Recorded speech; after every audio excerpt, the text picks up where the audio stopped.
이번엔 진짜 일생일대의 기회다. 이번에 제대로 못 달리면 망하는 거야. 좋아. 빠르게 달리려면 역시 그거밖에 없지. 와, 이 자세 진짜 미쳤습니다. 얘네들이 왜 이렇게 달리는지, 그리고 우리가 여기서 뭘 배울 수 있는지 그 원인을 깨달았죠. 왜 이 자세로 달려야 하는지 그 이유를 낱낱이 분석해 보도록 할게요. 이걸 잘 배우고 적용하고 나면 우리도 눈에 보이지도 않을 정도의 속도로 빠르게 움직일 수 있을지도 모르죠. 이렇게 달리는 자세에서 우리는 세 가지를 배울 수 있는데요. 그럼 하나씩 자세하게 알아보도록 하겠습니다. 첫 번째, 밀기. 달리기에 대해서 이야기할 때 제가 가장 먼저 그리고 가장 많이 강조하는 포인트인데요. 우리는 어떻게 앞으로 달려나갈 수 있는 걸까요? 막상 이렇게 질문을 들으니까 이유가 쉽게 떠오르진 않죠. 근데 이 질문에 대한 답은 간단합니다. 아주 간단한 물리 법칙 하나만 생각해 보면 돼요.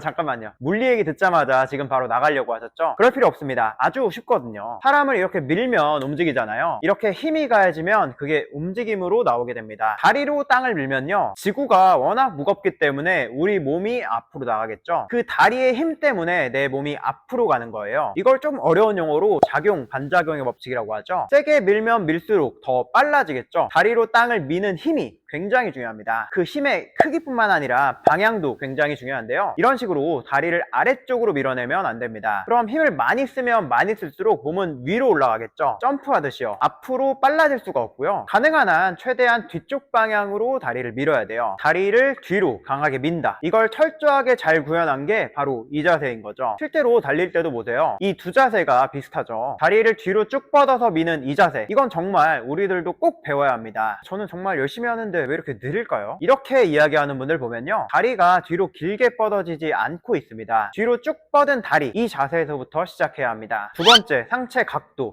이것도 정말 중요하죠. 확 숙여줘야 됩니다. 100m 달리기 할 때 한번 보세요. 여기서 각도만 보면 얘네들이랑 큰 차이가 없죠. 왜 이렇게 숙여야 되냐면요, 무게중심에 의한 추진력, 이게 핵심입니다. 이것도 좀 말이 어렵죠? 근데 잘 생각해보면 쉬워요. 가만히 서서 상체를 한번 숙여보면요, 살짝 숙인 상태는 좀 버틸 수 있죠. 근데 조금 더 숙이다 보면 이 자세 버티는 게 쉽지 않습니다. 힘이 많이 들어요. 힘든 걸 무시하고 더 많이 숙여보면요, 아무리 힘을 주고 버티려고 해봐도 그 자세를 유지할 수가 없고 앞으로 넘어질 수밖에 없습니다. 이게 무게중심에 의한 추진력이에요. 특별히 내가 힘을 써서 앞으로 나간 게 아니죠. 이렇게 자연스럽게 붙은 속도, 거기에 더해서 다리로 땅을 밀어내는 힘까지 더해진다면 달리기가 느릴 수가 없습니다. 빨리 달리기 위한 상체 각도의 중요성, 이제 알게 되셨을 텐데요. 사실 이걸 우리가 현실 세계에서 잘 적용하고 있느냐 하면 제가 봤을 때는 거의 대부분은 못 쓰고 있다고 봅니다. 그럼 나도 러닝하는데, 마라톤 즐기는데 이렇게 상체를 숙이고 뛰어야 되나? 이렇게 자칫 오해할 수도 있는데요, 그렇지는 않습니다. 최근에 많은 분들이 즐기는 마라톤, 이건 그래도 그렇게 빨리 달리진 않죠. 그러니까 마라톤처럼 장거리에서 상체를 확 숙이는 건 좋지 않습니다. 그 자세를 유지하는 게 굉장히 힘들거든요. 상체를 세우고 달려야죠. 그럼 언제 상체를 숙여야 되는 걸까요? 빨리 달려야 할 때 상체를 숙여줘야 되는데요, 그럼 언제가 빨리 달리는 거지? 가장 먼저 생각나는 게 100m 달리기가 있을 거고요. 꼭 100m까지는 아니더라도 짧은 거리를 뛰는 체력 시험들 있잖아요. 최대 입시라든지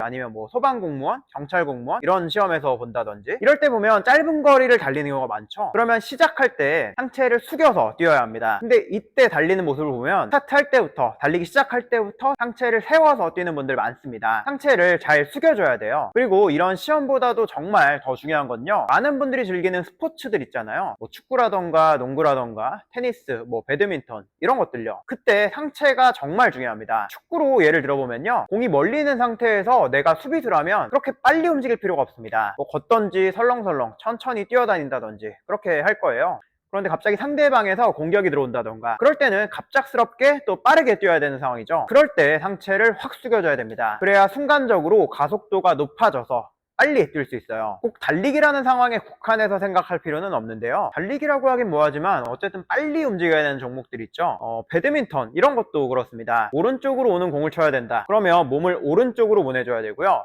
내가 움직여야 할 방향, 그쪽으로 상체를 숙여주는 거죠. 이거 하나만 신경 써도요, 스피드, 민첩성이 확 올라갈 거예요. 마지막 세 번째, 뒤로 간 팔. 달리기는 다리 힘으로 하는 거지, 이렇게 생각하는 분도 계실 것 같은데요, 그렇지만은 않습니다. 생각보다 달리기 하면서 고민하는 것 중에서요, 팔이 아파요. 팔 움직이다 보면 어깨 주변 근육이 뭉쳐서 못 달리겠어요. 이런 이야기 하는 분들도 은근히 많더라고요. 그리고 그게 특히 빨리 달려야 할 때 굉장히 중요한 포인트인데요, 서 있는 상태에서 팔만 한번 움직여 보면요, 팔이 앞으로 갔을 때는 몸이 뒤로 가고, 팔이 뒤로 갔을 때는 몸이 앞으로 갑니다. 이게 억지로 몸을 앞으로 보내야 이렇게 생각해서 하는 게 아니라 그냥 자연스럽게 무게중심을 맞추려고 그렇게 되는 겁니다. 아까 상체를 숙이는 게 중요하다고 말씀드렸었죠. 그러니까 팔을 이렇게 뒤로 보내는 게 빨라지는 데에도 굉장히 중요한 포인트인 겁니다. 그런데 여기 함정이 있습니다. 팔을 뒤로 고정해야 된다는 이야기는 아니에요. 팔에 대해서는 반만 맞는 이야기인데요. 팔을 움직이면서 앞으로 나가는 추진력, 이것도 굉장히 큰데요. 그래서 팔은 잘 움직여줘야 되죠. 그런데 팔을 움직일 때 앞으로 크게 움직이면 안 됩니다. 뒤로 크게 움직여야 되죠. 근데 뭐 사실 팔도 그렇고 상체도 그렇고 다리도 그렇고 전반적으로 이 자세 자체가 우리 같은 평범한 인간이랑은 기준이 좀 다를 수밖에 없는데요. 기본적인 피지컬이 뭐 엄청나죠. 상체 숙인 상태를 계속 유지하는 거?